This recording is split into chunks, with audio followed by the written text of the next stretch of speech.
Hello বন্ধুরা, বাজার থেকে 10টা মাটির প্রদীপ কিনে এনে জলে ভিজিয়ে দিলাম মোমের প্রদীপ বানাবো বলে। তোমরা তো জানো কালী পুজোর অমাবস্যা তিথিতে বাড়ি একদম অন্ধকার রাখতে নেই।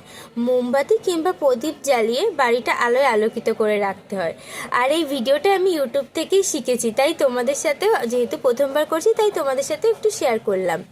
এখানে আমি 10টা প্রদীপের জন্য পরিমাণ মতো তেল আর 2টো মোমবাতি দিয়ে নিয়েছিলাম। বরমশাই বললো যেহেতু প্রথমবার করছো আরও 2টো মোম দাও, নাহলে কিন্তু মোমটা জমবে না। তাই ওর কথা শুনে আরও 2টো মোম নিয়ে নিলাম। আর এখানে সব থেকে বড় যে ভুলটা করলাম, কালারটা আমি মেশাতে ভুলে গেছিলাম মোমটা গলানোর সময়। তো পরে যেহেতু আর হচ্ছিল না তাই আর চেষ্টাও করলাম না। তাছাড়াই দেখো সর্ষের তেলে একটা সুন্দর কালার এসছে। আর আমি তুলো দিয়ে সলতে করে মাঝখানে, প্রদীপের মাঝখানে দিয়ে নিয়েছিলাম। এরপরে এই যে ফেব্রিক দিয়ে আমি প্রদীপের চারপাশে একটু ডিজাইন করে নিলাম। আর তোমরা জানো একটা প্রদীপ আর একটা মোমবাতি জ্বালিয়ে দেখছিলাম কোনটা বেশিক্ষণ থাকে। আমার কিন্তু এই মোমের প্রদীপটাই অনেকক্ষণ জ্বলেছিল। আর হ্যাঁ, মোমের প্রদীপ বানিয়ে আমি বেশ আনন্দই পেয়েছিলাম।